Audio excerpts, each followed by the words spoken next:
दरअसल अफगानिस्तान सेना ने देर रात पाकिस्तान में घुसकर हमला किया है। अफगानिस्तानी सेना हमला कर यहां पर बताया जा रहा है कि 2670 किलोमीटर लंबी सीमा पर कुल 7 बॉर्डर्स पर यह हमला किया है, जिसमें उसने पाकिस्तान को एक बड़ा नुकसान पहुंचा। यह दावा भी किया जा रहा है। बड़ा नुकसान पहुंचाते हुए 12 सैनिकों को मार गिरा दिया गया है, 5 सैनिकों को बंधक बना लिया है। 12 से ज्यादा पाकिस्तानी चौकियों को भी अफगानिस्तान की तरफ से तबाह करने का ये जो दावा है वो किया जा रहा है। यह हमला अफगानी सेना की 210 खालिद बिन वालिद ब्रिगेड और 205 अल बद्र कॉर्प्स ने मिलकर किया था। आज उसके बाद पाकिस्तानी सेना और अफगानिस्तानी सेना के बीच करीब 3.5 घंटे तक गोलाबारी हुई और रात 1 बजे तक यह गोलाबारी चलती रही, जिसके बाद अफगानिस्तान के रक्षा मंत्री ने सीजफायर का ऐलान किया। फिलहाल अभी अफगानिस्तान पाकिस्तान सीमा पर शांति बनी हुई है, लेकिन आगे अब क्या कदम उठाए जाते हैं दोनों ही देशों की तरफ से ये देखना बेहद महत्वपूर्ण होगा, क्योंकि पाकिस्तान भी इसके पहले धमकी दे चुका है, कह चुका है कि वो आग से खेल रहा है और ऐसे में पाकिस्तान की तरफ से जवाबी कार्रवाई की भी बात यहां पर की जा रही थी। हालांकि फिलहाल गोलाबारी रुकी हुई है, शांति नजर आ रही है, लेकिन अगला कदम देशों की तरफ से क्या उठाए जाते हैं इस पर नजर बनी हुई है। जो बॉर्डर वाले इलाके हैं यहां पर जो चौकियां बनी हुई हैं उनको तबाह करने का यहां पर दावा किया जा रहा है। अफगानिस्तान ने 12 से अधिक चौकियों पर हमला किया। 2670 किलोमीटर अंदर घुसकर ये जो हमला है वो करने का दावा किया जा रहा है। तो पाकिस्तान से सीमा पर गोलीबारी के बीच आपको बता दें अफगानिस्तान ने बड़े दावे किए हैं। पाकिस्तान के 12 सैनिकों को मार गिराने का दावा यहां पर अफगानिस्तान की तरफ से किया गया है। गोलाबारी यहां पर भीषण देखने को मिली। पाकिस्तान के 5 सैनिकों को भी बंधक बनाया गया है, अफगानिस्तान ने दावा किया है। साथ ही पाकिस्तान ने 3 सैनिकों के मारे जाने की बात कही है। 5 से ज्यादा सैनिकों के घायल होने की बात भी पाकिस्तान की तरफ से कबूल की गई है।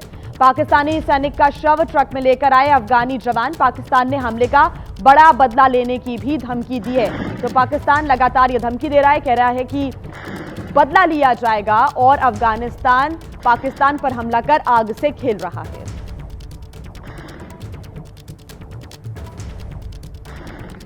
तो पाकिस्तान और अफगानिस्तान के बीच क्या हुआ है आपको बता देते हैं। अफगानिस्तानी सेना पाकिस्तान में घुसी और यहां पर अफगान सैनिकों ने डूरंड लाइन पार की, पाकिस्तान में घुसकर 7 इलाकों में हमला कर दिया। आपको बता दें कि कल रात 9:23 पर यह हमला किया गया। 210 खालिद बिन वालिद ब्रिगेड ने हमला किया। 205 अल बद्र कॉर्प्स भी इस हमले में शामिल रहे। पाकिस्तान के 12 सैनिकों को मार गिरा दिया गया, यह दावा अफगानिस्तान की तरफ से किया जा रहा है। साथ ही पाकिस्तान के 5 सैनिकों को बंधक बना लिया गया। 12 से ज्यादा पाकिस्तान की जो चौकियां हैं उसको तबाह कर दिया गया। अफगानिस्तान ने ऐसे दावे किए हैं। अफगान सेना ने आर्टिलरी टैंक्स का भी इस्तेमाल किया है। अफगान पाकिस्तान में 3.5 घंटे तक ये जंग चलती रही और रात 1 बजे दोनों देशों के बीच गोलाबारी रुकी। अफगानिस्तान के रक्षा मंत्रालय का सीजफायर का ऐलान हुआ। अभी फिलहाल जो बॉर्डर एरिया है पाकिस्तान और अफगानिस्तान का, वहां पर शांति बनी हुई है। वहीं सऊदी अरब और कतर ने शांति की यहां पर दोनों ही देशों से अपील की है, लेकिन पाकिस्तान यहां पर लगातार धमकी दे रहा है। ये देखना बहुत महत्वपूर्ण होगा कि दोनों देशों की तरफ से आगे क्या कदम उठाए जाते हैं। ज्यादा जानकारी के साथ हमारे संवाददाता फोन लाइन पर शिवांक मिश्रा हमारे साथ जुड़ गए हैं। शिवांक, अभी तो शांति है, लेकिन 3.5 घंटे तक ये जंग चलती रही। अफगानिस्तान ने बड़े दावे किए हैं। आगे ये भी देखना बहुत महत्वपूर्ण है कि क्या कदम अगले उठाए जाते हैं दोनों ही देशों की तरफ से।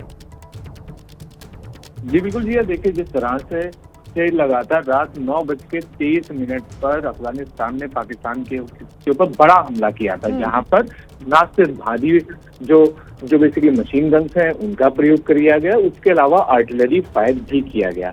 7 जगहों पर पाकिस्तान की जो चौकियां थी उन्हें निशाना बनाया गया और इसके अलावा अफगानिस्तान की सेना ने डूरंड लाइन तक क्रॉस करके पाकिस्तान की सरहद के अंदर घुसकर इस पूरे ऑपरेशन को अंजाम दिया गया था।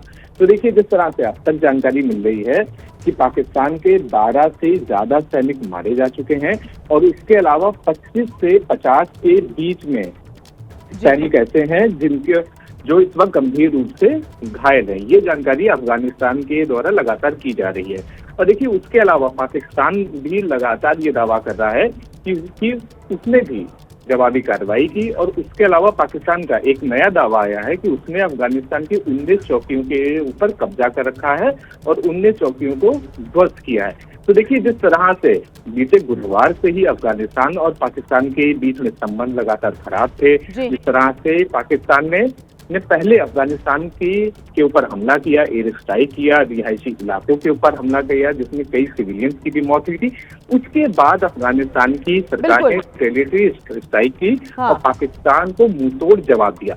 और देखिए एक और चीज ध्यान के अंदर रखनी चाहिए लोगों को। ठीक है शिवांक, आप नजर बना के रखिएगा, आगे आपसे अपडेट्स हम लेते रहेंगे। फिलहाल शुक्रिया तमाम जानकारी के लिए। इस बीच एक और बड़ी खबर आपको बता दें, पाकिस्तान से जंग के बीच अफगानिस्तान ने बड़े दावे किए हैं और ये दावा किया जा रहा है कि पाकिस्तान की कई चौकियों पर कब्जा अफगानिस्तान के सैनिकों ने कर लिया है और पाकिस्तान के कई टैंकों को भी कब्जे में लेने का दावा अफगानिस्तान ने किया है। चौकियों पर रखे हथियारों को भी अपने कब्जे में अफगानिस्तान की सेना ने लिया है। ये बड़े दावे अफगानिस्तान की तरफ से किए जा रहे हैं।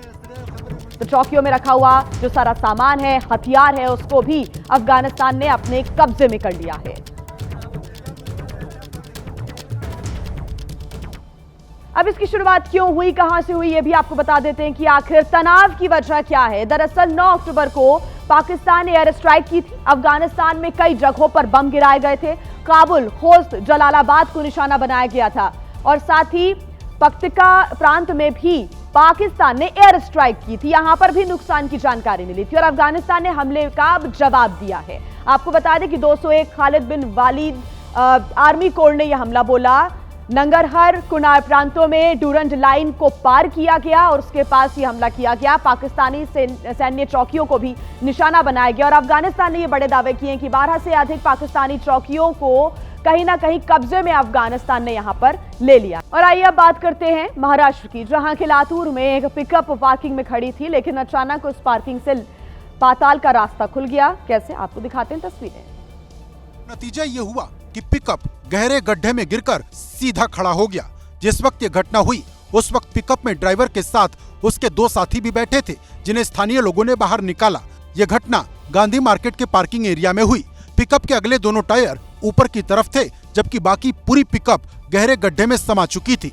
अब आप अंदाजा लगाइए कि जिस ठेकेदार ने इस जगह का निर्माण करवाया है उसने कितना भ्रष्टाचार किया होगा। और अब बात करते हैं पुणे की, जहां के पिंपरी चिंचवड़ इलाके से रोंगटे खड़े कर देने वाली तस्वीर सामने आई। सड़क पर एक बाइक सवार की सांसें थम गई क्योंकि एक ट्रक उससे कुछ सेंटीमीटर की दूरी पर ही पलट गया था।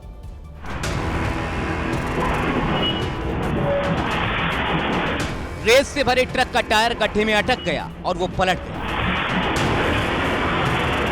पास में खड़ा बाइक सवार भाग निकला। गनीमत रही पास में खड़ा बाइक सवार बच निकला। दोबारा देखिए, बाइक वाला अपनी बाइक को पार्क कर रहा था। साइड में रेत से भरा ट्रक आया। ट्रक का टायर गड्ढे में फंसा और उलट गया।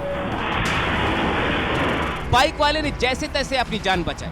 अगर 1 सेकंड की भी देरी हो जाती तो बाइक सवार की जान जा सकती थी, लेकिन बाइक वाले की सजगता की वजह से उसकी जान बच गई। उत्तर प्रदेश में बच्चों को लैपटॉप्स और टैबलेट बांटे जाते हैं, लेकिन आजमगढ़ से एक ऐसा वीडियो सामने आया जो हैरान कर देने वाला है। कबाड़ नहीं है, बल्कि वो लैपटॉप और टैबलेट है जो छात्रों को बांटे जाने थे। हालांकि ये बात अलग है कि अब इन लैपटॉप और टैबलेट को कबाड़ की तरह बोरे में भरा जा रहा है। ये वीडियो राजकीय बालिका इंटर कॉलेज से सामने आया है और जो लोग बोरे में लैपटॉप और टैबलेट भर रहे हैं वो कोई कबाड़ी नहीं बल्कि कॉलेज के ही कर्मचारी हैं। दिखाइए क्या है, टैबलेट है क्या? जैसा खोलिएगा तो किसके खाने पे हटा रहे हैं आप लोग इसको? ये बाबू लोग। दावा है कि लाखों रुपए की लागत से खरीदे गए ये लैपटॉप और टैबलेट लापरवाही की भेंट चढ़ गए। बताया जा रहा है कि इन लैपटॉप और टैबलेट को लंबे समय से बंद पड़े कमरे में रखा गया था, जिसके चलते इसमें दीमक लग गई और ये सब सड़ गए। दावा है कि सड़ चुके ऐसे लैपटॉप और टैबलेट की संख्या हजारों में हो सकती है। जब एक शख्स ये वीडियो बना रहा था तो कर्मचारी भाग गए। अब समाजवादी पार्टी कह रही है कि बीजेपी की सरकार बच्चों को लैपटॉप और टैबलेट नहीं बांटना चाहती, बल्कि इसकी जगह वो बच्चों में सांप्रदायिकता और उन्माद बांट रही है।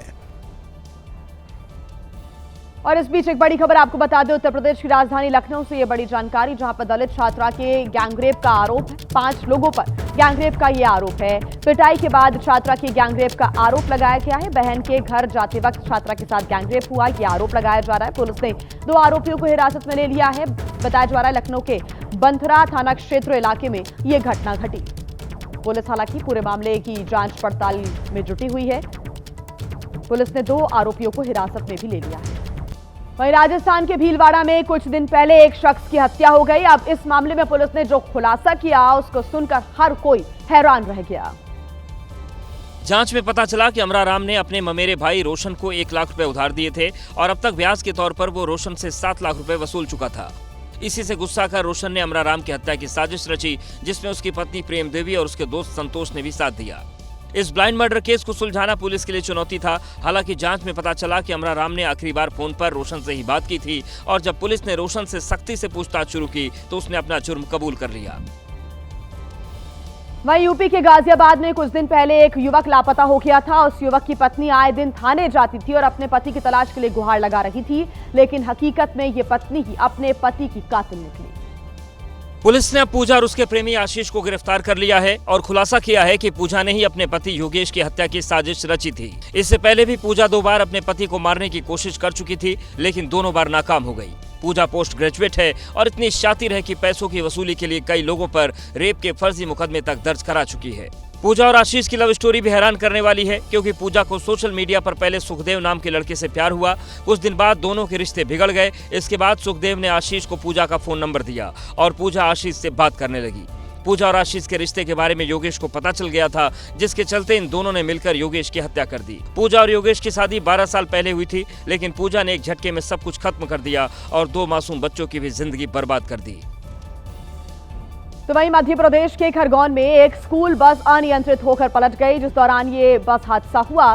बस स्कूल जा रही थी और बस में बच्चे भी बैठे हुए थे। राहत की बात ये रही कि बच्चों को सिर्फ मामूली चोट आई है। जैसे ही बस पलटी, सड़क पर हड़कंप मच गया। छोटे छोटे बच्चों की चीख पुकार सुन हर कोई राहत और बचाव के लिए दौड़ा चला आया। बच्चों को बस से निकाला गया। इस दौरान बच्चों के स्कूल बैग भी जमीन पर बिखरे दिखाई दिए। फटाफट लोगों ने ऑटो रिक्शा में बिठाकर बच्चों को अस्पताल पहुंचाया, जहां उनका इलाज चल रहा है। बताया जा रहा है कि स्कूली बस की रफ्तार काफी तेज थी और गोविंदपुरा के पास वो पलट गई। वहीं बिहार चुनाव को लेकर जेपी नड्डा के आवास पर हुई बैठक करीब 8 घंटे तक चली। बीजेपी कोर ग्रुप की बैठक। बीजेपी ने बिहार की ज्यादातर सीटों पर चर्चा की। बड़ी खबर आपको बता दें, कल ये बैठक लंबे वक्त तक चलती रही। 8 घंटे तक मंथन होता रहा। बैठक में अमित शाह, बीएल संतोष भी मौजूद रहे। बिहार विधानसभा चुनाव को लेकर इस बैठक में रणनीति बनी है। बीजेपी कोर ग्रुप की यह बैठक, जिसमें उम्मीदवारों के नामों को लेकर अंतिम मुहर लगभग लग चुकी है। जल्द ही इसकी घोषणा भी की जाएगी। बात कर लेते हैं अब झारखंड की, जहां के दुमका में एक लंगूर ने लोगों को काफी परेशान कर दिया था। जब जी का जंजाल बना लंगूर वन विभाग के पिंजड़े में कैद हो गया, तो इस लंगूर को पकड़ने में वन विभाग की टीम के पसीने भी छूट गए। पिंजरे में कैद लंगूर को देखें, उससे पहले देखिए लंगूर का वो कांड। इसने एक बाइक सवार को ऐसा जख्मी किया कि ये जिंदगी और मौत की जंग लड़ रहा है। देखिए, ये लंगूर चुपचाप सड़क किनारे बीचों बीच बैठा है। जैसे ही बाइक सवार उसके बगल से निकला, लंगूर ने चुपचाप सन्नाटे में उसका पीछा किया और बाइक सवार को धक्का मार दिया। बाइक सवार जोर से नीचे गिरा और लंगूर वहां से भाग गया। बाइक सवार गंभीर हालत में अस्पताल में भर्ती है। अब देखिए वो तस्वीर जो इस दर्द के लिए मरहम का काम कर रही है। आखिरकार 1.5 महीने से आतंक का पर्याय बना ये लंगूर अब पिंजरे में कैद है। लंगूर इतना गुस्से में है कि पिंजरा तोड़ देने को बेकरार है। वैसे इस लंगूर ने सिर्फ इस बाइक सवार को ही निशाना नहीं बनाया, बल्कि बीते कुछ दिनों में इस लंगूर ने दुमका कोर्ट में एक शख्स पर भी हमला बोला था। उसकी भी गर्दन की नस टूट गई थी। आप अक्सर ऑटो में बैठकर कहीं जाते होंगे, लेकिन जरा सोचिए अगर ऑटो में आपके पीछे अजगर बैठा हो तो क्या होगा।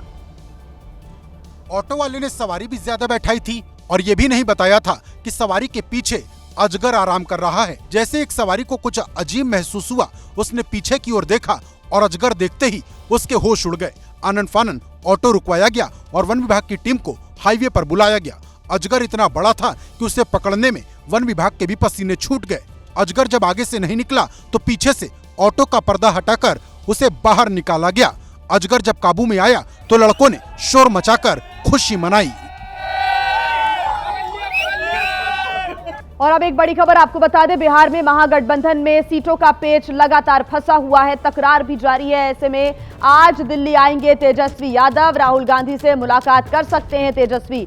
130 या फिर 138 सीटों पर आरजेडी बिहार में चुनाव लड़ सकती है। सहयोगियों के दबाव में नहीं आएगी आरजेडी। बड़ी खबर इस वक्त हम आपको बता रहे हैं, बिहार विधानसभा के चुनाव 6 नवंबर और 11 नवंबर को मतदान होगा और 14 नवंबर को नतीजे आएंगे। लेकिन अब तक जो सीटों का पेच है वो फंसा हुआ नजर आ रहा है महागठबंधन में। लेकिन आरजेडी ने पहले से ही साफ कर दिया है कि दबाव में नहीं आएगी आरजेडी और 130 या फिर 138 सीटों पर आरजेडी चुनाव लड़ सकती है। वहीं देखिए, तेजस्वी यादव क्रिकेट की पिच पर भी दिखाई दिए। अपनी बल्लेबाजी से उन्होंने ये बताने की भी कोशिश की कि इस बार वो शतक जरूर लगाएंगे। हाथों में ग्लव्स पहना, बल्ला उठाया, पोजीशन ली और पहली बॉल पर डिफेंसिव शॉट खेला। कुछ देर तक डिफेंसिव प्रैक्टिस के बाद तेजस्वी ने बल्ला चलाना शुरू किया तो नेट के पास खड़े लोग भागने लगे। भागो भागो।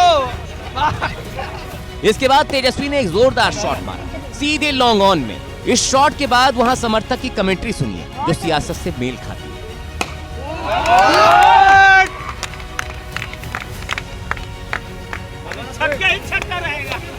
तेजस्वी की टीम के कैमरामैन फील्डर बन गए, समर्थक और सुरक्षाकर्मी दर्शक बन गए थे और तेजस्वी का क्रिकेट वाला प्यार बाहर आ चुका था। प्लेयर ठीक। मैनुअल हक स्टेडियम के इस नेट में सब तेजस्वी के अपने थे, लेकिन चुनावी पिच पर कुछ बाउंसर्स आएंगी, कुछ यॉर्कर आएंगी और कुछ ऐसे गेंदबाज भी आएंगे जो बल्ला चलाने का मौका नहीं देंगे। अब तेजस्वी चुनाव की पिच पर कितने चौके छक्के मारेंगे ये 24 नवंबर को पता चल जाएगा। देखिए, सीट बंटवारे को लेकर महागठबंधन में जबरदस्त तकरार है और अब सूत्र ये बता रहे हैं कि दिल्ली पहुंचकर तेजस्वी यादव सीधे राहुल गांधी से मुलाकात कर सकते हैं।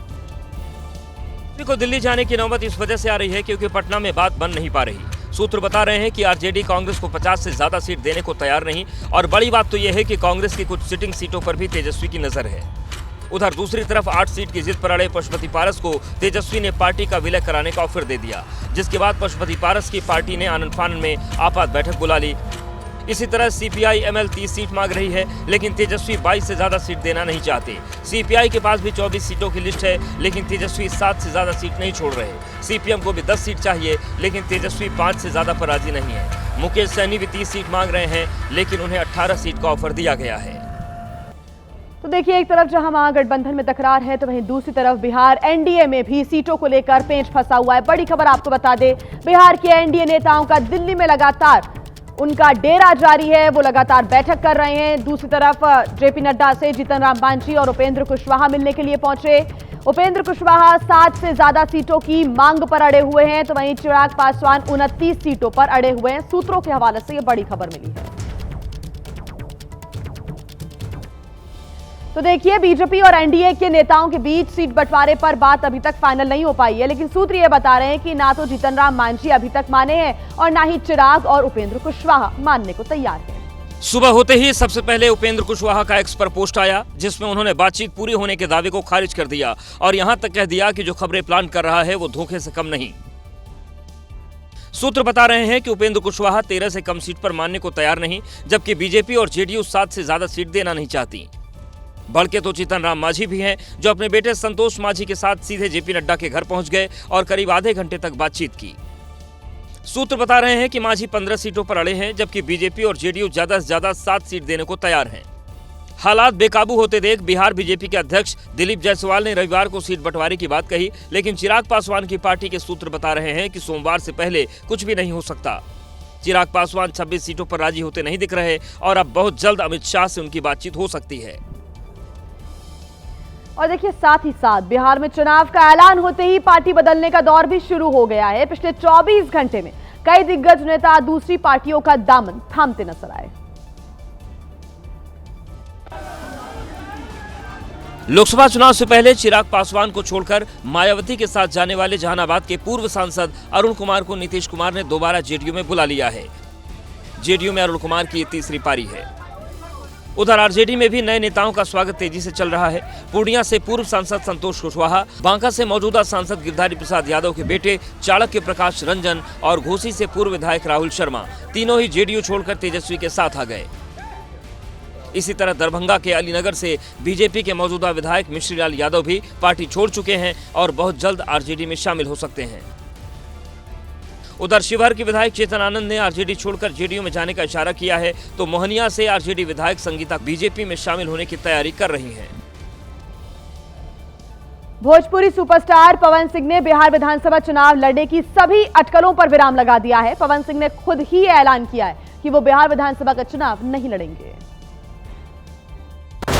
ज्योति सिंह के साथ चल रही तनातनी के बीच पवन सिंह ने सोशल मीडिया पर पोस्ट करके चुनाव न लड़ने की बात कही है। पवन सिंह ने पोस्ट कर लिखा, मैंने चुनाव लड़ने के लिए पार्टी ज्वाइन नहीं की थी, मुझे विधानसभा चुनाव नहीं लड़ना है, मैं पार्टी का सच्चा सिपाही हूं और आगे भी रहूंगा।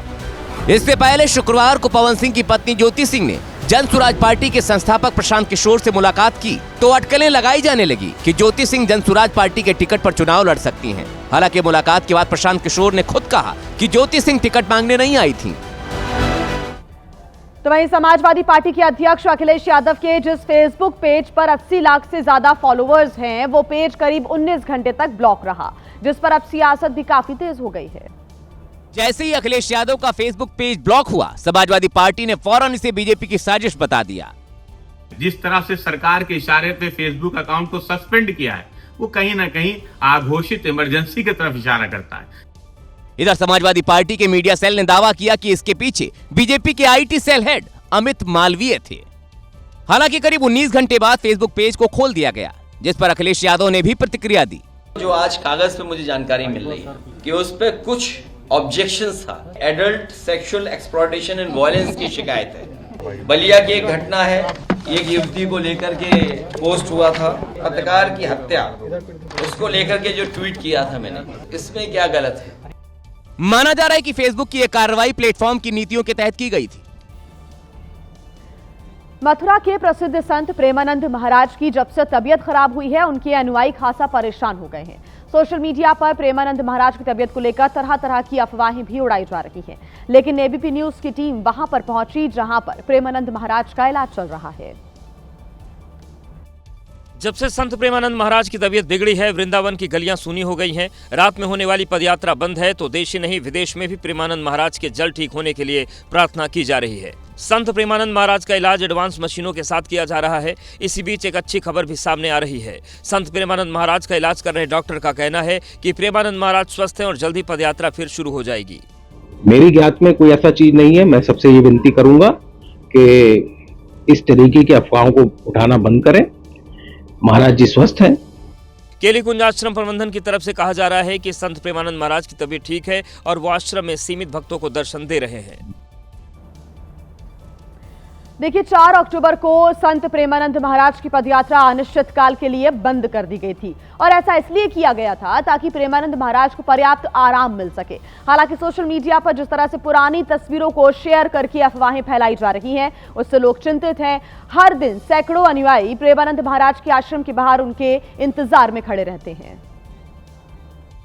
महाराज जी के दर्शन नहीं हो पाए क्योंकि कूपन खत्म हो गया और उनका स्वास्थ्य भी ठीक नहीं है, इस वजह से दर्शन नहीं हो पाया। महाराज जी के दर्शन के लिए आई हूँ, तो इधर आकर पता चला है कि महाराज का तबीयत इतना ठीक नहीं है, तो अभी आराम में है। शरीर से उनके थकावट झलक रही है, आंखें मतलब बैठ पा रहे हैं। बहुत बहुत अच्छे तो नहीं है जो पहले 1 साल पहले 1.5 साल पहले मैं उन्हें मिला था, उनसे तो साफ झलकता है तकलीफ में है, लेकिन वो फिर भी अपनी दिनचर्या पूरी कर रहे हैं, भक्तों से मिल रहे हैं, उनको दर्शन दे रहे हैं।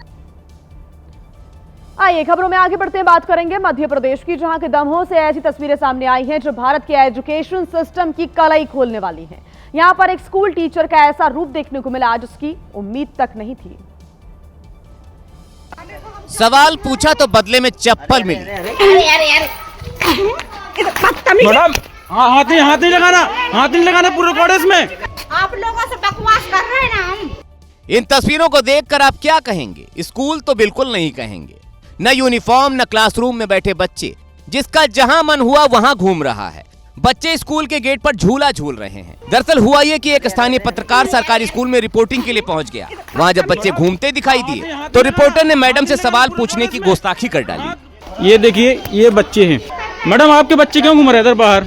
बच्चे बाहर क्यों घूम रहे हैं आपके? आप लोगों से बकवास कर रहे हैं ना हम। उसी के बाद रिपोर्टर का ये अंजाम किया गया। हाथ नहीं लगाना, पूरा रिकॉर्ड है इसमें। हाथ बदतमीजी क्या की, हाथ नहीं लगाना, पूरा रिकॉर्ड हो गया, रिकॉर्ड हो गया। हाथ लग गया, पलट के मार दूंगा मैडम, पलट के मार दूंगा, हाथ पलट के मारूंगा एक थप्पड़ अगर हाथ लगाया तो। वीडियो वायरल हुआ तो आरोपी टीचर सोना मारावी को निलंबित कर दिया गया। देखिए, जैसे जैसे दीपावली नजदीक आ रही है, मार्केट में मिलावटी मिठाइयां भी बिकने लगी हैं। ताजा मामला उत्तर प्रदेश के फिरोजाबाद से सामने आया है, जहां पर छापा मारकर खाद्य विभाग की टीम ने 1.5 क्विंटल मिलावटी छेना जब्त किया। ये छेना मिठाई किसी की भी जान ले लेता जो इसे खाता, किडनी फेल कर देता। ये हम नहीं कह रहे, बल्कि ये मिठाई में मिले केमिकल की वजह से बताया जा रहा है। स्वास्थ्य विभाग का दावा है कि छेने बनाने के लिए केमिकल वाले रंग का इस्तेमाल किया गया है, जो स्वास्थ्य के लिए बेहद खतरनाक है। यहाँ पर लाल रंग क्या है, ये पूरा रंग डाला हुआ मिठाइयाँ, तो रंग की भी जांच होने के लिए जा रहा है। टीम ने छेने को नष्ट करा दिया है। शहर शहर बिक रही मिलावटी मिठाइयों से हमें खास तौर पर सावधान रहने की जरूरत है, क्योंकि मिलावटखोर, मुनाफाखोर थोड़े से पैसे कमाने के लिए दूसरों की जान से खेलने से बाज नहीं आ रहे। ऐसे में सावधान रहिए और सही जगह से मिठाई खरीदिए।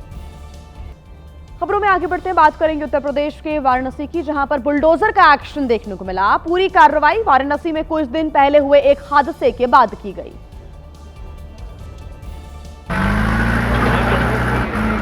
बुलडोजर ने एक के बाद एक 6 दुकानों को ध्वस्त कर दिया। तस्वीरें वाराणसी के सदर बाजार की हैं, जहां प्रशासन ने बड़ा एक्शन लिया। दरअसल इस इलाके में पिछले हफ्ते दुकान में सिलेंडर ब्लास्ट हुआ था। सुरक्षा के मद्देनजर प्रशासन ने पहले दुकानों का लाइसेंस कैंसिल किया और फिर बुलडोजर कार्रवाई की। प्रशासन ने दुकानदारों को भरोसा दिलाया कि किसी और जगह उनकी दुकान खुलवाई जाएगी।